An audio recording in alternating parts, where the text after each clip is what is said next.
out again. Please don't slam the door.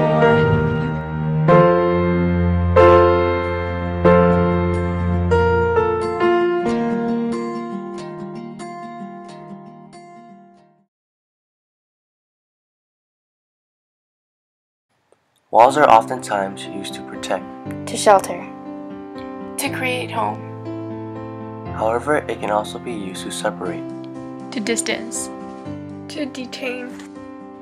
After World War I, the Allied Peace Conference split German territories into 4 Allied occupation zones. The eastern part of the country went to the Soviet Union, while the western part went to the United States, Great Britain, and France.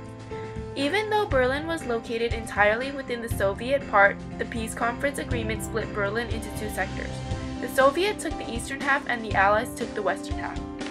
The Russians wanted to drive the United States, Britain, and France out of the city for good. In 1948, a Soviet blockade of West Berlin aimed to start the Western Allies out of the city.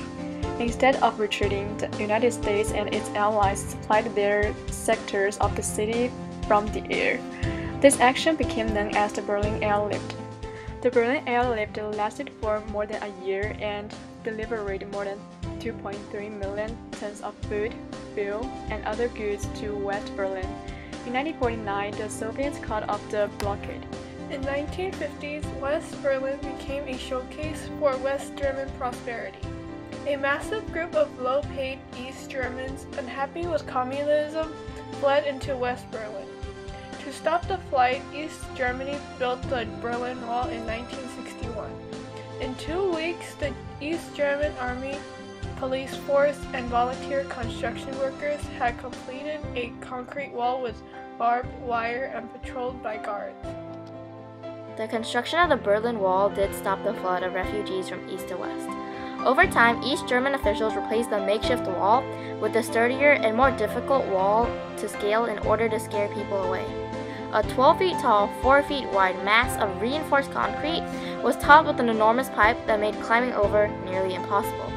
Behind the wall, on the East German side, was floodlights, dogs, machine guns, and patrolling soldiers in order to shoot escapees on sight. People were killed trying to escape. Escape from East Germany was very difficult. On November 9, 1989, as the Cold War began to thaw across Eastern Europe, the spokesman for East Berlin's Communist Party announced a change in the city's relation with the West. Citizens were free to cross the country's borders. More than 2 million people from East Berlin visited West Berlin that weekend to participate in the celebration. The reunification of East and West Germany was made official on October 3, 1990.